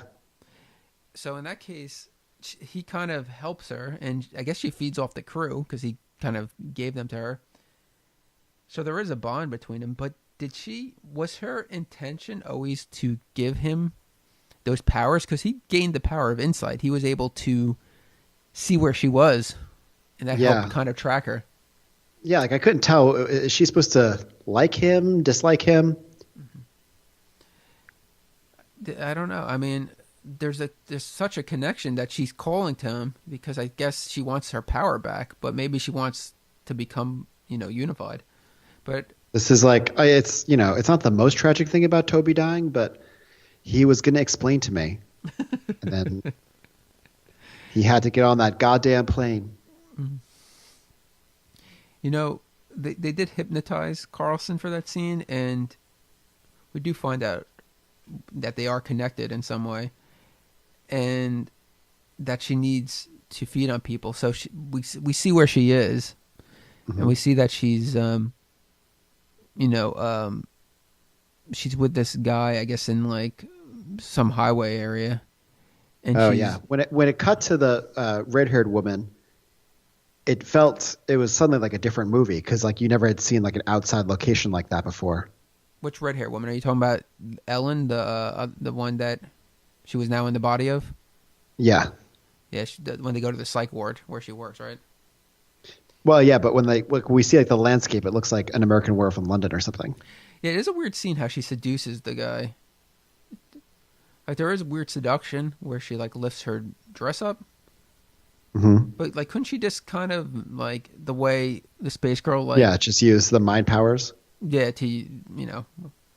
exactly. So there was more art involved. I guess maybe the temptation wasn't there because she was out of that body. I don't know. I don't know the explanation. Maybe Anyway. I missed something. So they know. So Kane and Falada are the only like sensible people, and they know that the space girl's on the move, and they're trying to, based on the hypnosis of Colonel Carlson, they know her whereabouts, and they're able for some reason he's able to see the license plate, so that's how they know where the car is that she seduces this guy in. And Bukowski, his last contribution to before they just completely before they wrote him out of this movie, because I don't think they ever address him again, right? No. But he does contribute that they could be like vampires of legend, where they carry their earth with them in their coffin. So. Oh yeah. I thought that was interesting. That was a cool line, but how did that pay off? Was she carrying anything like that with her? I think that was wow. I don't have an answer. I think she was, though, right? Wasn't that why she was... I don't know. Like, her humanoid body was resting in the cathedral, so wasn't that, like, her But did she bring, like, that glass sarcophagus or anything, or...? No, I don't think so. When she was in the cathedral, like, was she in that, or no? She was just laying there, right? Yeah. I don't know. This probably was... she was just laying there. All right, let me just speed it up. They fucking look for Space Girl.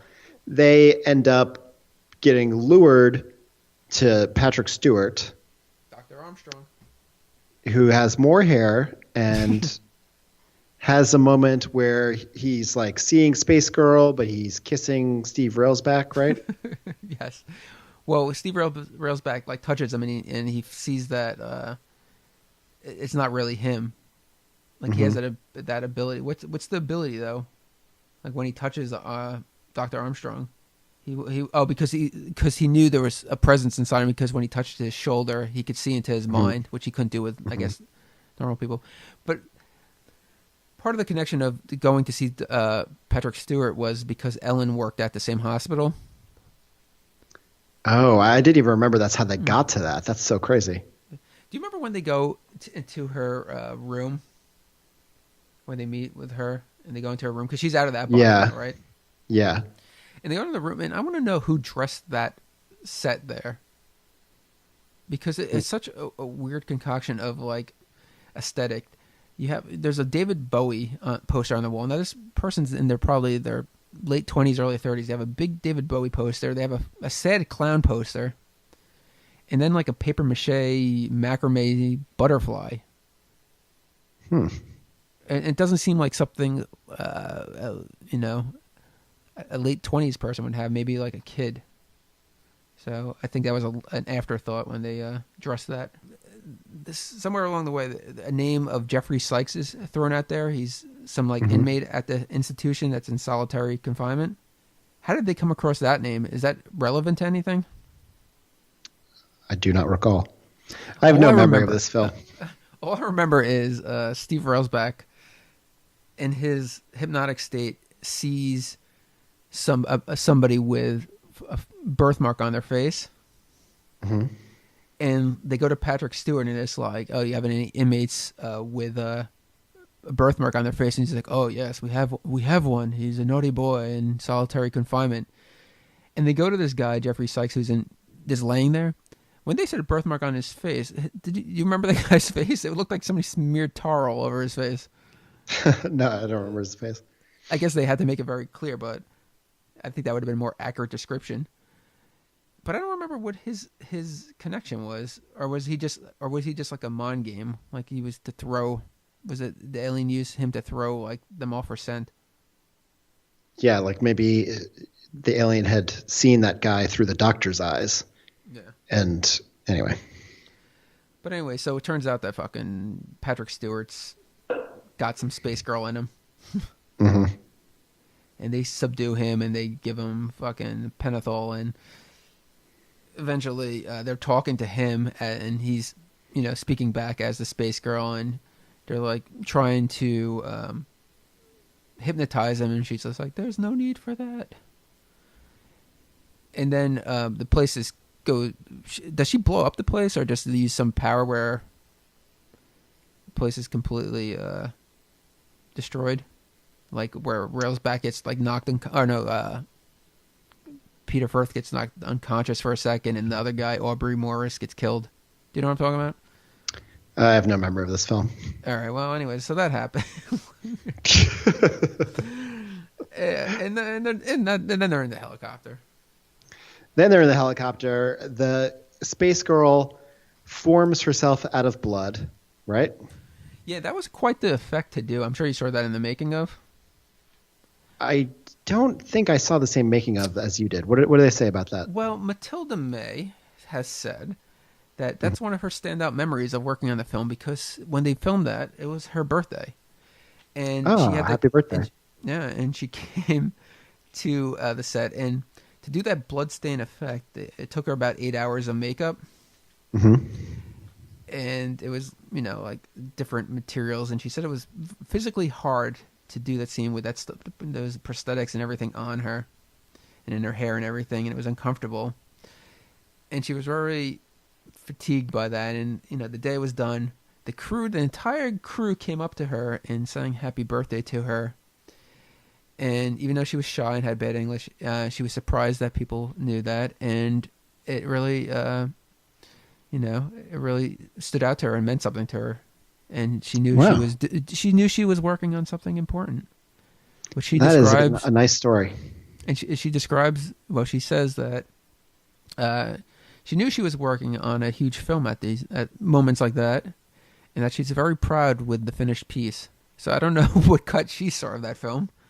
But so anyway, so we see Matilda May in the helicopter, and she's completely like bloody. I'm sure you were talking about that, so do go on. Yeah. How did they do that effect? They just what? Her English still isn't like that great, so she didn't really describe it in detail how they did that effect. I don't know if you saw anything in the making of, but they didn't really go into detail, or she didn't go into detail. Anyway, so the helicopter, she appears, the bloody version. What happens after that? Well, she says something on the helicopter, but what did she say? I'm pretty sure she's like, "I'm getting too old for this, mate." But at that point, for some reason, Falada like calls into them or something and explains the whole impaling vampire thing to them. So I don't know what he came across, but he tells them it can't be a steel knife; it has to be leaded iron. Very precise. I'd like to see the clinical trials where they determine that. Imagine all the people he stabbed in his laboratory. Just like calling people in. The secretary, come on in, stabs her. Just like that. 2 inches. So what else? Carlson. I mean, after the helicopter, London is being destroyed now? Yeah. So they're told. I guess Fallada tells them to get their ass back to London. Mm-hmm. And they go back to London and they're quarantined. But we see a shot of London kind of being destroyed, right? Mm-hmm. Yeah, John Dykstra. They used, I guess there was a real miniature model of London that had just been shut down, like a theme park kind of thing that people would go to. Yeah. And it had just gotten out of business. The only thing they built was the things that were blowing up, correct? Or did they actually blow up? Yeah, okay. No. I think they blew up the real, because the place had shut down. I think they bought the things for keeps, and so they were able to blow up the stuff that had already been built by the park owners. You blew it up!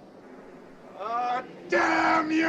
It reminded me. I then was like, did John Dykstra work on Logan's Run? Because I thought maybe those miniatures were reminiscent of that, but no. Well, for those that don't know, John Dykstra worked on A New Hope and helped contribute to creating the way the lightsabers look. What? And also the battle scenes between, the X-Wings and TIE fighters. So it's pretty legendary. He also worked on Silent Running with Bruce Dern from The Burbs. Really? That's Bruce Dern. Let's just go. Is Bruce Dern in that movie? He's the star, right? Of Silent Running? Yeah. You want to go tit for tat with John Dykstra? He also worked on Dune. Yeah. And Battlestar Galactica. Oh, but I thought you were going to connect Dune to... Oh, I don't know. Well, was Bruce Dern in Dune by any chance? No. Yeah. Okay. So here's your sweaty prime minister. Isn't the prime minister... Isn't he... Something's wrong with him, right? Because he goes into his secretary's office and he starts draining her, right? Yeah. So what happens? When they're gone, she's able to infect London. When the people start becoming zombies and stuff, is that just because her energy is flying around like crazy? Everybody. Well, Dr. Fallada didn't explain this well, but from what I got, she kind of duped Carlson and Kane to leave London. Mm-hmm. So she gave them either a false memory or or set them up, and they were chasing a dead end with Patrick Stewart. So while they were doing that, she was able to. She was, how they say oh, we missed something, and I guess she transferred into somebody else who was infecting London. Hmm.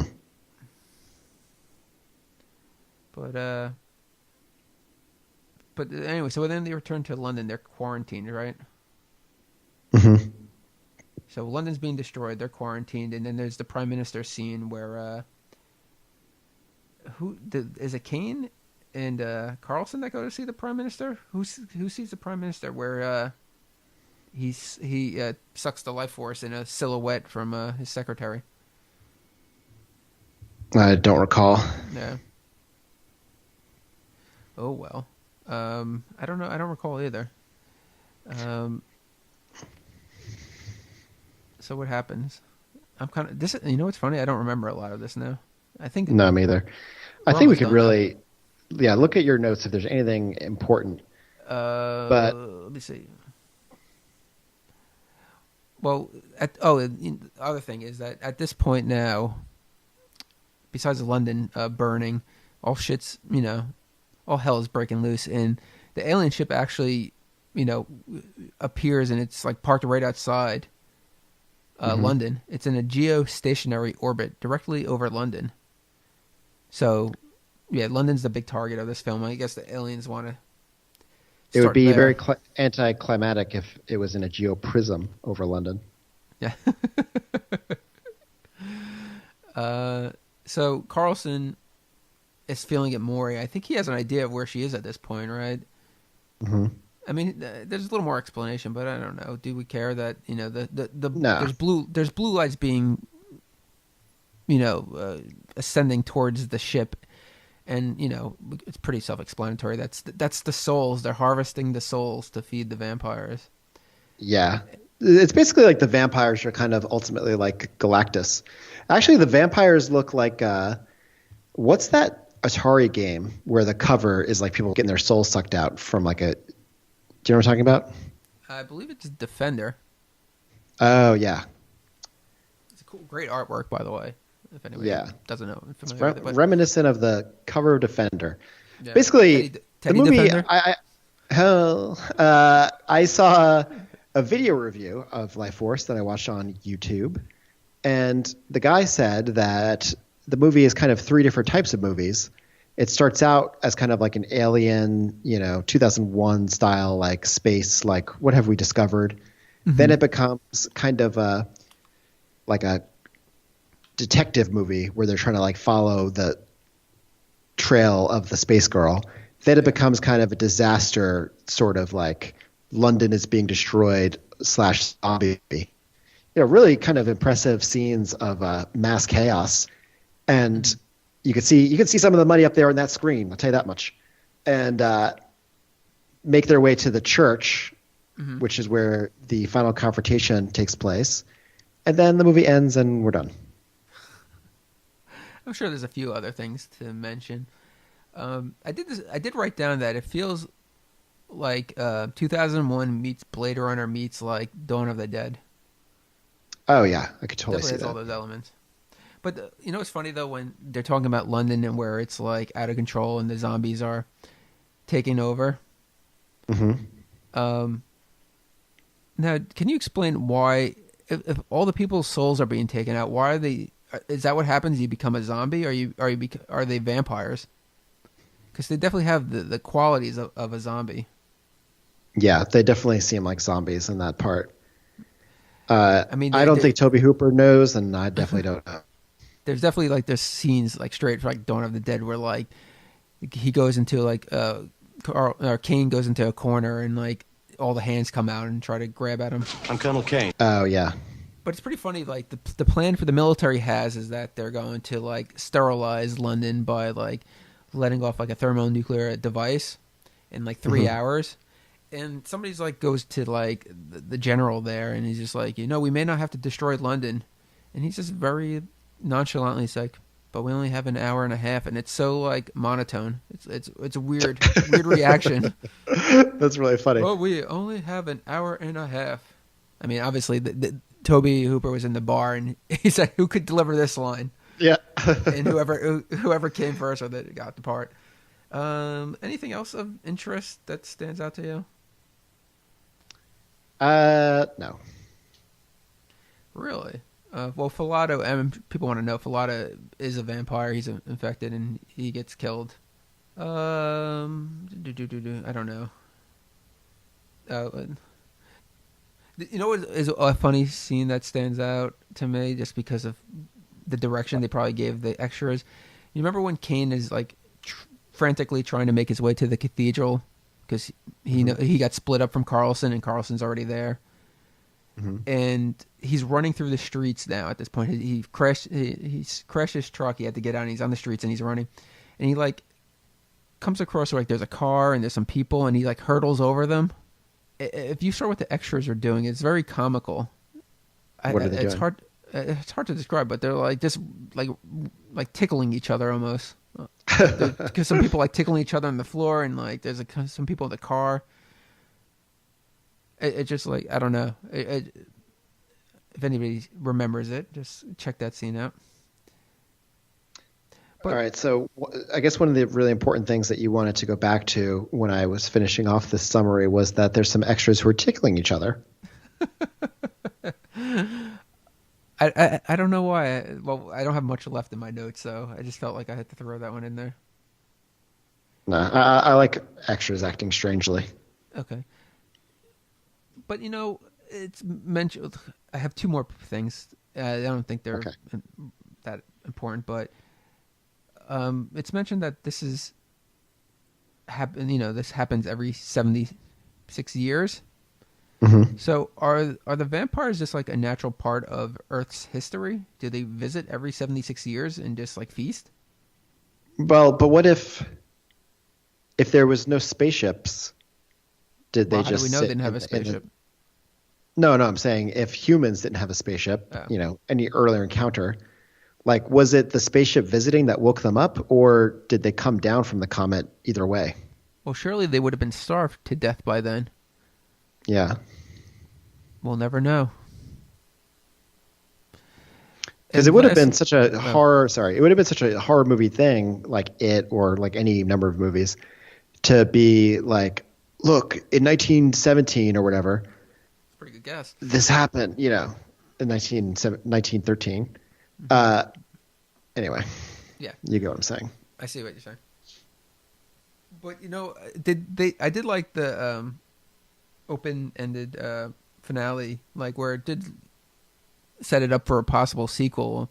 I mean, the spaceship retreats, but it's not quite defeated. So, like in 76 years, can we expect another visit?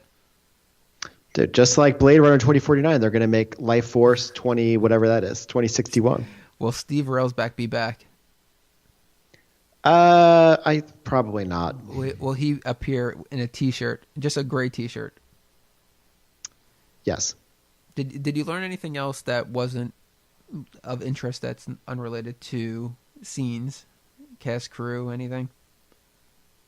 I can mention one thing that either you could edit in or it's just going to be so out of place. The camera effect that they used to make it look like they were floating is called a hothead camera. Hothead camera? Yeah, I don't know if you're familiar with that. No. And also, do you know know. Another thing that I thought was interesting, that the guard puppet, dehydrated guard puppet on the table, it took 23 puppeteers to get him to look lifelike. Wow. It's crazy. I think we also haven't mentioned that this movie was shot in 70 millimeter. No. And Tobe Hooper at one point said that like he was basically given this like blank check by Canon, and he was like, I guess I'll make a $24 million Hammer film on 70 millimeter. that is what he said, yeah. And that's Life Force, everyone. That's Life Force. Wow. Was it a Solange level grind? I don't know. I have to say, like, I kind of liked it better than Solange. It's not the worst we've seen yet. It's not the worst. The thing about Life Force is that, like I said, when I thought about it and when I saw kind of some video reviews and stuff I watched about it, like in theory, I like the movie more. Whereas Solange, I liked after I saw it. I hate it now. The more I think about Solange, the more I just like, I never want to see it again. I hate it. I think that was just such a grueling podcast to get through. That really was. I don't know how much of that translated to the listening experience, but that was such a rough one to do. Well, actually, all the films we have right now, I have them taped to a punching bag, and I just punch them every time I walk past it. So we're gonna put Life Force up on there. So that's film number 7 to punch as I walk past them. I have to maintain my rankings are Blood Rage, Vamp. Oh, in order. Can't remember what else we watched. Burbs? The Burbs. Stuff or Creepshow 2? Yeah, I honestly Creepshow 2 just for the raft. I like the raft better than anything in the stuff. The stuff, Life Force, Solange. Yeah, it's almost my order. I'd switch Vamp and Blood Rage, but we're pretty much on the same page. And you would put Burbs number 1. Oh, did I say that right? before? Okay. It's funny, like when you take a step back and you reflect on it, it's kind of like, is it really number 1? Like maybe Burbs would be number 2 now. Maybe Vamp. Vamp has aged well for me too. I think about Vamp all the time. I think it's just a fun movie that really should be a much higher profile than it is. See, the thing is, like, if you told me, you have to watch one of these movies now that we already talked about, it would be Vamp, because I think that one's an easy one to sit through, and it's like, I feel like there's more you can find in that movie that you missed. Where the other ones, have no desire to repeat watching them. Oh, I've already watched Blood Rage again. Did you Blood really? Rage should be on a loop in a museum somewhere. I feel like Blood Rage is almost like it's good and bad. It's like so good at times. Yeah. No, it's definitely a strange movie. It's like Vamp is just a fun, good movie. Yeah. I feel like Blood Rage though is like what like Troma was trying to do, like, you know, lower budget films, but that are good with good stories, and they came up short in pretty much everything. But I don't know that was ever Troma's mission. Like, there's a lot of other people you could say did that or tried to do that or still try to do that or still do that now, but Troma, not them. Okay. I've honestly never had any love for them. Yeah, me neither. All right, well, I don't know. Well, it's usually that time in the show where we talk about our next pick, but I think I already did that spoiler last week. Yeah, I think former President Barack Obama, yes, got that out of you. I just want to say one last thing. Yes, end the show for us. Take us out of here on a high note. Tobe Hooper. Yes, I salute you. Wow, prolific. No, okay. I just want to say, what a journey. What a journey. I had never saw Life Force. I remember I wanted to see it when it first came out. And I remember my father said, Edward, it's boring. And I have to say, my father up in heaven with Tobe Hooper, he's like, I told you he wasn't going to like it. And Tobe Hooper is like, oh,